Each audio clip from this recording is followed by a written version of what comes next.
Bom dia a todos e todas da nossa Igreja Batista em São Martim, classe de adultos.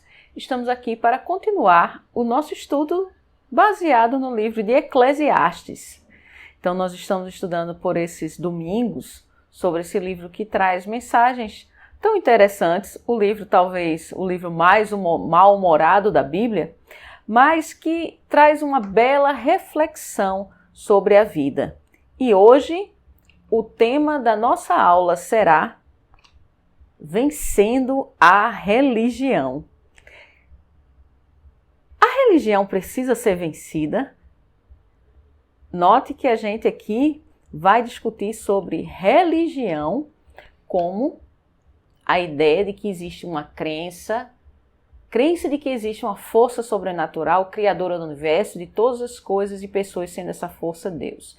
Crença de que esse Deus rege o destino do ser humano e, em razão disso, deve ser respeitado. Então, nós temos a religião vista como instituição, como conjunto de dogmas, como conjunto de ideias que tem uma figura fundante e uma crença que as pessoas precisam observar. Então, há uma diferença muito grande entre religião e igreja. Normalmente a gente confunde muito as duas coisas, mas são coisas totalmente diferentes. E é isso que vamos nos aprofundar na aula de hoje, sobre como vencer a religião. Aí vem a primeira pergunta. Se precisa ser vencido, é sinal que é um perigo. E a pergunta é, a religião é um perigo? Ninguém duvida que precisamos vencer a injustiça ou o tédio, mas será mesmo que a religião representa algum tipo de perigo? As pessoas religiosas não costumam ser mais educadas e prestativas do que as outras? O senso comum não nos diz que ir à igreja faz bem para a alma e purifica o espírito? Então, por que a religião deve ser tratada como algo traiçoeiro e venenoso? Esses são alguns pontos de reflexão para esta manhã da nossa EBD. Então, a gente sempre chega àquela ideia do senso comum que é importante que tenhamos uma religião. A pessoa tem que ter uma religião porque ela precisa ter um limite. Então, a religião ela chega como limitadora do ser humano para que ele ande segundo determinadas regras. E a gente normalmente observa que, em geral, as pessoas que são mais religiosas, elas tendem a ser pessoas mais educadas e prestativas. Elas tendem a ser. E que o ir à igreja é salutar para o ser humano. Mas até quando a dosagem do remédio se torna perigosa? Então, há momentos em que a religião ela se torna um perigo para as pessoas e por isso nós devemos ter cuidado para que o remédio não seja pior do que a doença. Então, a religião, ela é um perigo quando religião e anseio por Deus são linhas paralelas. A alma sincera, ela quer encontrar o caminho que leva a Deus. Isso é muito natural, até porque na essência da palavra religião, que vem do latim religare, ou seja, ligar de novo, é trazer essa ligação entre eu e Deus, eu e o divino. Mas a religião quer regulamentar, estabelecer rotas fixas e punir quem não as segue. A religião é traiçoeira porque se faz passar pelo caminho verdadeiro para Deus, mas acaba engolindo quem se aproxima dela. Então, a partir do momento em que a religião, em que o ritual, ele se torna mais relevante do que a minha relação com Deus, isso é perigoso. Todo ser humano, ele tem a necessidade do divino, de uma experiência com o divino. Há uma frase atribuída a Blaise Pascal, que diz que há um vazio no ser humano do tamanho de Deus, e somente ele pode preencher esse vazio. Então, nós temos a necessidade do divino porque nós fomos criados à imagem e semelhança de Deus. Mas a partir de um determinado momento que a religião, a crença, ela passa a ser mais importante que Deus, ela, em vez de curar, ela, em vez de restaurar e religar, ela se torna um verdadeiro veneno. Então, quando ela se disfarça como Deus. Há alguns animais que elas parecem não ser tão perigosos. O autor até cita a questão da aranha marrom, cuja picada inicial, uma aranha muito comum, cuja picada inicial ela não é tão grave e tão perigosa assim. As pessoas não percebem. Ela demora a fazer o efeito. Mas quando as pessoas se apercebem 2 dias depois que a mancha está maior e tudo mais, a pessoa pode até alcançar uma falência renal. Então, de certa forma, quem está imerso no religiosismo, muitas vezes não percebe o mal em que está se entregando, a que está se entregando. E só se apercebe disso quando está totalmente corroído por ele. Então, alguns sinais são muito importantes para que nós detectemos quando a religião ela se torna perigosa. A religião se torna perigosa quando o religioso fala demais e amontoa palavras com a boca. Diz lá Eclesiastes, capítulo 5, versos 2 e 3. Não te precipites com a tua boca, nem o teu coração se apresse a pronunciar palavra alguma diante de Deus, porque Deus está nos céus e tu na terra. Portanto, sejam poucas as tuas palavras, porque dos muitos trabalhos vêm os sonhos e do muito falar, palavras nécias. A pessoa religiosa, isso eu não estou colocando o líder, o pastor, o diácono, o professor, qualquer pessoa. Mas a pessoa religiosa que está sempre falando demais, falando que eu isso e não sei o quê, e que a religião, que ela fala demais e se preocupa pouco com o viver, isso aí é um perigo. Jesus Cristo, ele sempre tinha uma preocupação muito grande com os fariseus, com os escribas, porque eles estavam sempre falando muitas coisas. Sempre eram pessoas que sempre tinham alguma palavra a dizer.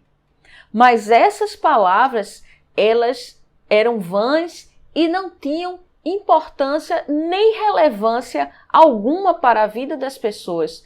Precisamos viver uma relação com Deus em que eu não preciso estar falando tanto. Não seja tão precipitado em usar a minha boca. Eu preciso ouvir mais. Eu preciso falar mais. Ouvir mais e falar menos. Ouvir e entender a vontade de Deus na minha vida, ao invés de estar somente falando e falando como esses religiosos. É por isso que Eclesiastes ele recomenda a cautela com nossas palavras, que nós não sejamos precipitados. Quantas vezes na vida nós somos tão precipitados com as nossas palavras? Nós falamos demais e nos arrependemos depois porque falamos coisas que não deveríamos falar. E a pessoa que é religiosa demais e amontoa palavras na sua boca, realmente ela está tornando a religião um perigo. Outra dica é quando o religioso vive uma vida dupla. Ah, esse é um perigo muito sério. Aproxima-se de Deus com suas palavras, com seus ritos, mas sua vivência diária é oposta aos ritos que pratica e às confissões que verbaliza. Assim são vocês, por fora parecem justos ao povo, mas por dentro estão cheios de hipocrisia e maldade. Então, temos esse exemplo aqui da maçã, na qual o mundo vê uma bela maçã, mas por dentro está comida e estragada. E Deus vê esse interior. Então, quando a religião praticada, o ritual praticado, traz uma vida dupla. Você fala com uma coisa, mas suas ações são diferentes das suas palavras. Então, os fariseus, os escribas eram especializados nisso. Eles viviam uma vida de cumprimento diário de todas as regrinhas estabelecidas e até não cansados de cumprir essas regras, eles criavam mais regras, a ponto de, por exemplo, a pessoa quando antes de comer ela se lavava 7 vezes. Não era somente um lavar das mãos, mas se lavava 7 vezes para ser uma limpeza ainda mais perfeita. Então, quando a pessoa ela vive uma vida de aparências, a religião ela é um perigo. Lá em Miqueias, Deus vai dizer ao povo porque eu quero misericórdia e não sacrifícios e o conhecimento de Deus mais do que o holocausto. Era um sinal que as pessoas viviam a sua vida normal, religiosamente normal, ofereciam sacrifícios, iam ao templo louvar, mas a sua vida não tinha misericórdia e não tinha o conhecimento do Senhor. Então, quando se vive uma vida dupla, a religião ela é um perigo, porque para todo mundo tudo parece estar bem, mas o interior está carcomido, está apodrecido e distante de Deus, perto da religião e tão distante de Deus. A religião se torna um perigo quando o religioso confunde sonho com realidade. Coisa boa para iludir é a religião que cria um mundo cor-de-rosa ao prometer mundos e fundos em nome de Deus. Porque como na multidão dos sonhos há vaidade, porque dos muitos trabalhos vêm os sonhos e do muito falar, palavras nécias. Tantos religiosos prometem um céu cor-de-rosa, um mundo perfeito para aqueles que seguem aquela religião, confundindo o sonho com a realidade. É tão estranho que tantas vezes a pessoa que procura seguir o caminho do Senhor não vive uma vida de sonhos, mas, pelo contrário, tem muitos percalços e muitos pesadelos em sua vida, passa por muitas dificuldades. Então, é tão difícil você aceitar essa realidade e é uma mensagem muito dura. Deus promete que estará conosco todos os dias até a consumação dos séculos. Entretanto, Ele não nos promete que somente coisas boas acontecerão em nossas vidas e que eu vencerei todas as dificuldades. Nós somos vencedores em Deus. Quando Paulo diz, posso todas essas coisas naquele que me fortalece, as pessoas muitas vezes se esquecem de ler os versículos anteriores, nas quais Paulo relata que foi chicoteado, que foi espancado, que foi apedrejado, que foi preso, que foi maltratado e tudo mais. Mas ele podia todas as coisas no Senhor, não porque ele se desse bem em todas essas situações, mas que ele era vencedor acima de tudo, porque era vencedor da vitória final, que é a salvação em Cristo Jesus. Então, o religioso, ele sempre está prometendo mais do que aquilo, somente o sonho, o céu cor-de-rosa.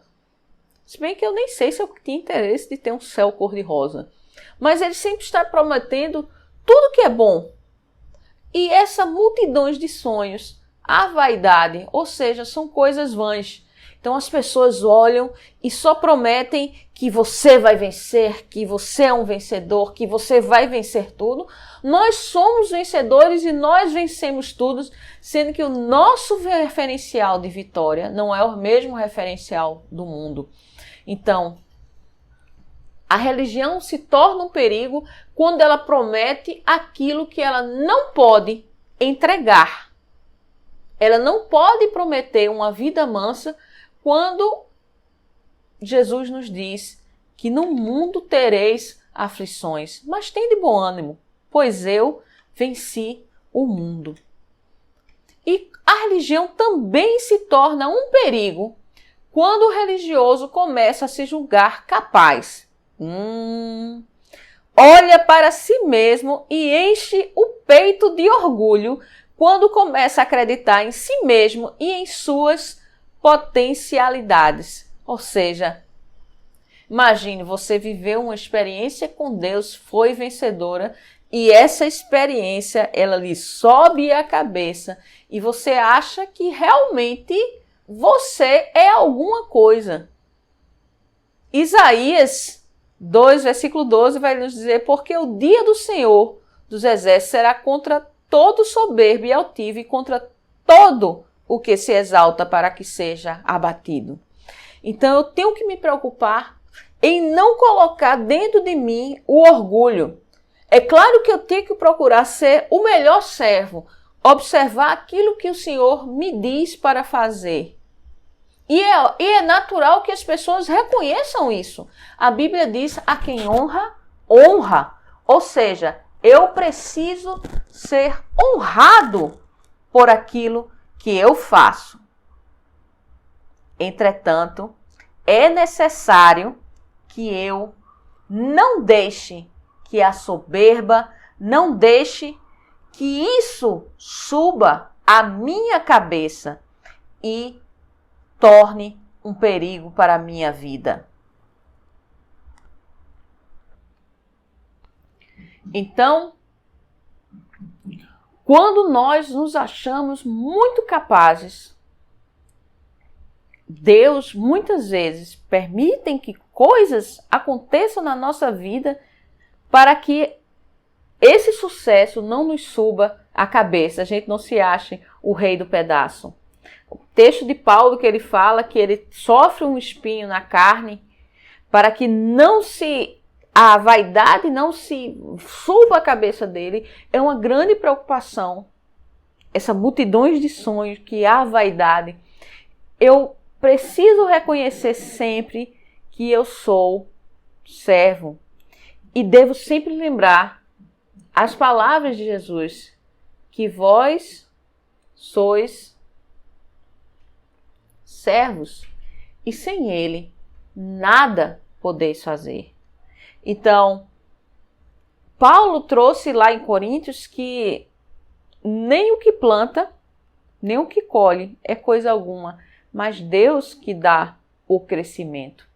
Então, a religião é perigosa quando cada vez mais as pessoas se acham que são donas de poder, donas de profecia, que podem estar apontando para a vida de todo mundo e podem ser exemplo. Eu devo ser exemplo, mas eu não devo ter arrogância e soberba por ser exemplar.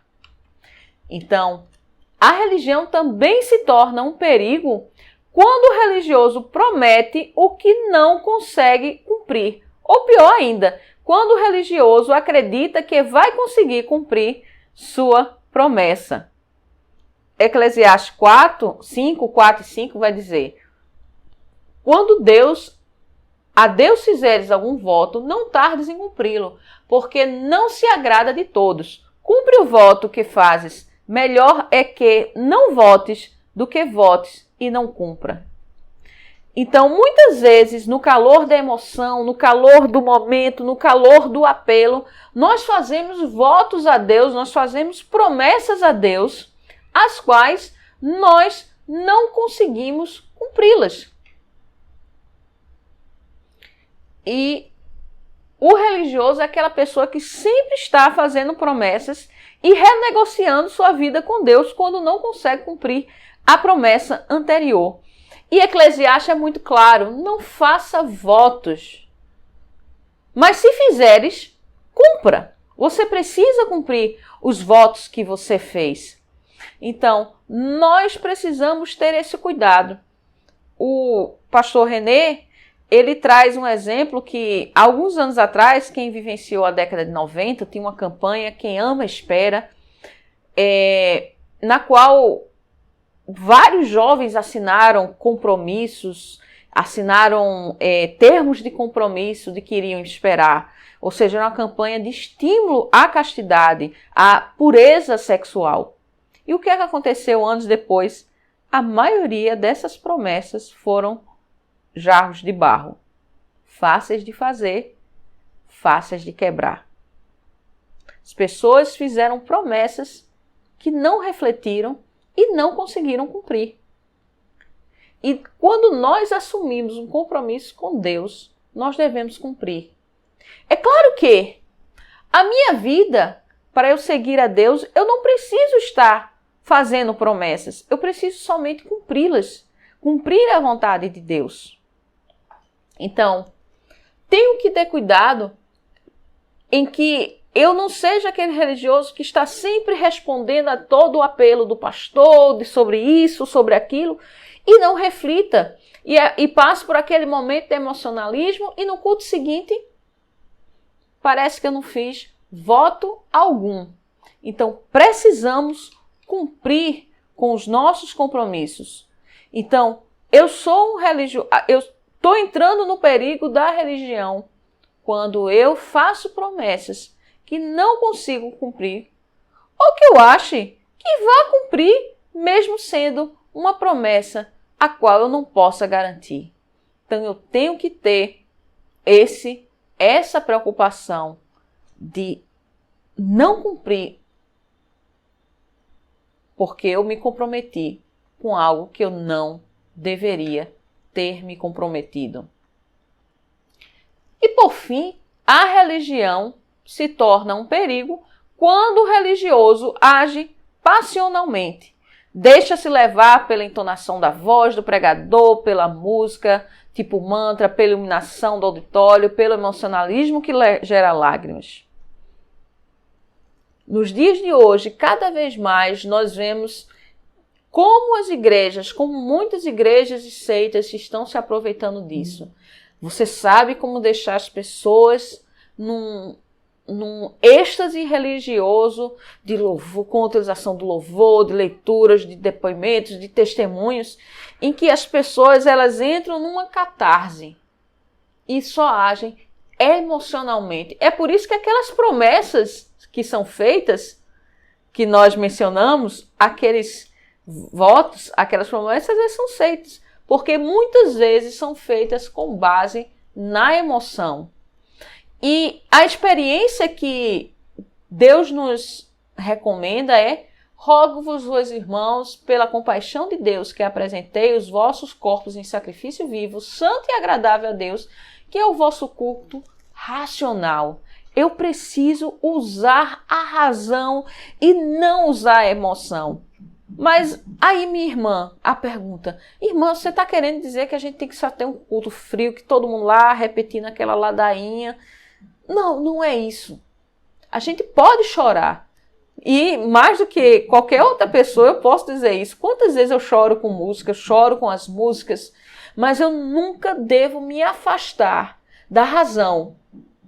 Eu estou chorando, mas eu sei por que eu estou chorando. Eu entendo, eu compreendo aquele momento. Eu preciso deixar o meu racional, a minha compreensão da minha vida de adoração firmada e sem estar agindo com base nas emoções. Porque a emoção, ela é passageira. E quando nós raciocinamos, como nós pensamos, quando nós refletimos, nós tomamos decisões mais duradouras. Então, cuidado com a religião que só valoriza a paixão. Nós devemos valorizar a compreensão. É claro que é importante nós nos sentirmos tocados nos nossos momentos de culto. Porque assim a religião será vazia e somente será aquele mero ritual que nós estamos participando. Eu tenho que me sentir tocada para aquele culto. Mas o tocar-se, o sentir a presença de Deus numa experiência de culto, não é ver o céu se abrindo e a nuvem abrindo e o fogo descendo.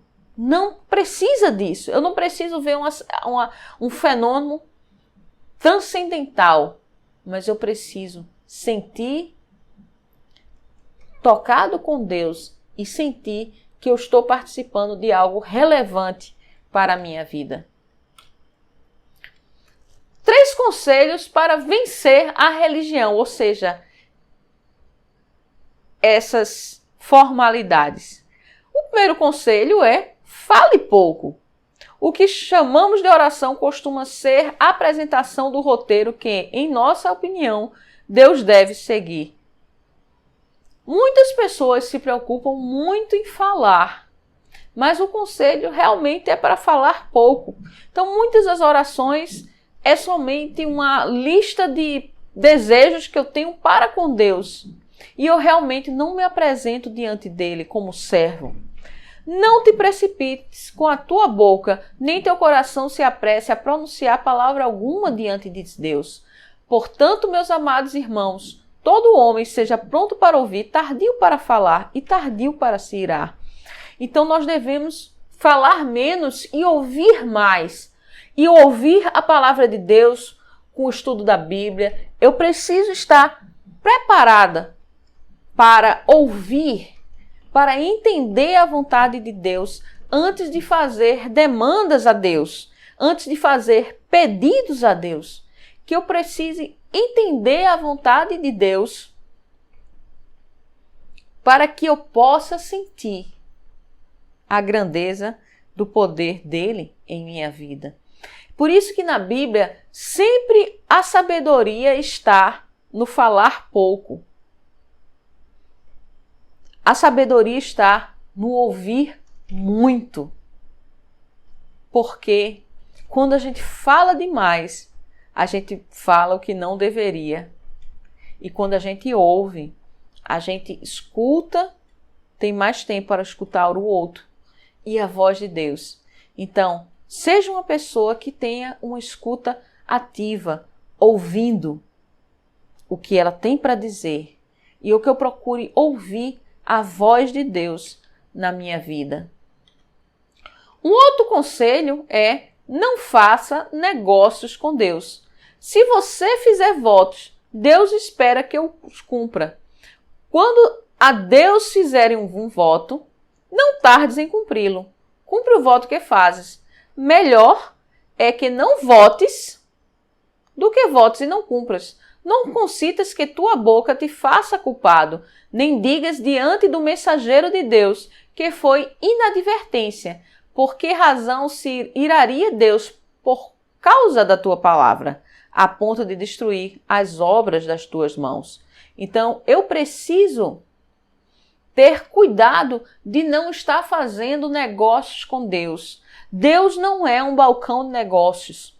Então, muitas pessoas fazem negócios com Deus. Ah, Senhor, se tu me deres isso, eu vou entrar no grupo de evangelismo. Se tu me deres aquilo, eu vou cantar no coral. Se tu me deres isso, eu vou dar uma oferta de amor no aniversário da igreja. Então, sempre estão tentando fazer negociações com Deus. E o ideal não é fazer negociações com Deus. Deus, ele derrama bênçãos sobre justos e injustos. Ele não vai me abençoar porque eu estou dando algo para ele, porque ele não precisa de nada. Mas aí você vai me perguntar: irmã, mas eu não posso me comprometer com a oferta, por exemplo, estamos aqui perto do aniversário da igreja, não posso me comprometer com uma oferta de amor com a igreja? Claro que não. A resposta é: o senhor deve se comprometer, se não se comprometeu ainda. Mas a intenção é diferente. Aqui a pessoa quer negociar vantagens com Deus. Por que eu quero dar essa oferta de amor? Porque eu sinto desejo ardente de contribuir para a obra de Deus? Ou porque eu espero que Deus me recompense por isso? Então, não faça negócios com Deus. Deus não se negocia, a igreja ela não é um balcão de negócios. Então, devo me afastar desses negócios para com Deus. E com isso, eu posso vencer a religião.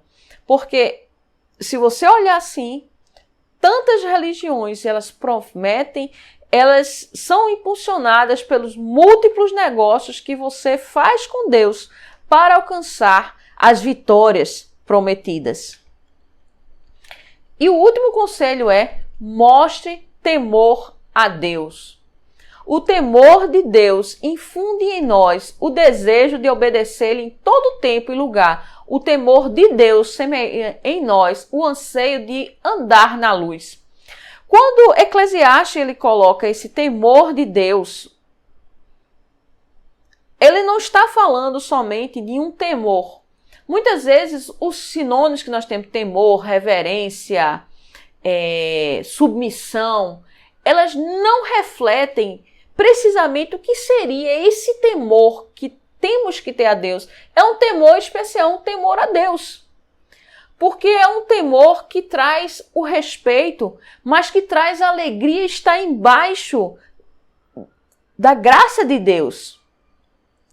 Porque na multidão dos sonhos há vaidade, assim também nas muitas palavras. Tu, porém, teme a Deus.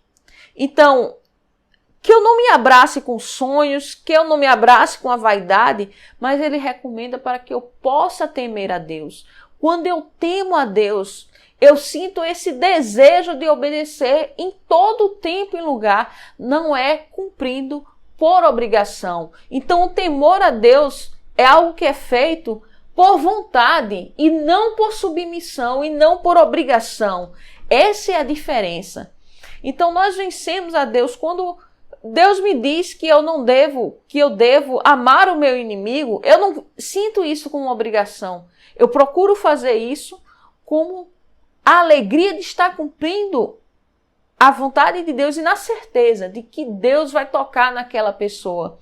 Quando a Bíblia, ela me diz que eu devo entregar o dízimo, eu vou estar obedecendo, não porque eu tenha medo de que Deus não vá me abençoar ou que vai faltar o pão na minha casa.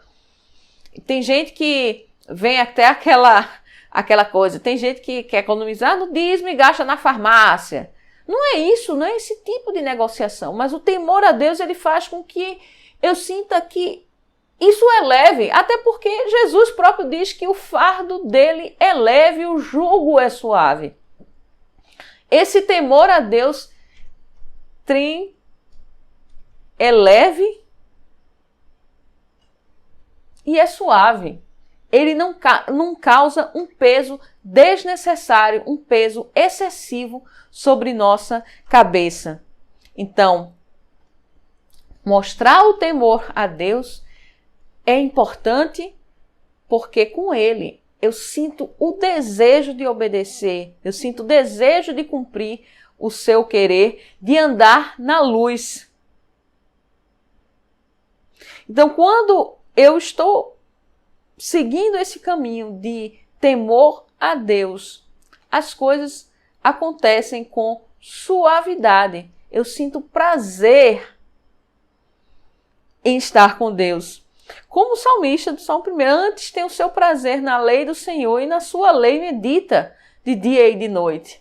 Ele tem o prazer de estar conhecendo mais a Deus para cumprir a sua vontade, porque é necessário conhecer a Deus para cumprir a sua vontade. E para o final, trago como uma reflexão: admire-se com a grandeza de Deus e passe a ansiar por Ele. A mão de Deus estará sempre sobre a sua vida, sempre, e vai guiar você desde o vale da sombra da morte às águas cristalinas, onde a alma recebe infusão de alegria, serenidade e paz. Quando eu procuro viver uma vida de ligação com Deus e não com a religião, eu sinto a grandeza do poder de Deus. Quando eu me torno amigo de Deus, eu sinto prazer nessa amizade, eu sinto prazer de ouvir o seu conselho. Eu sinto prazer de estar perto.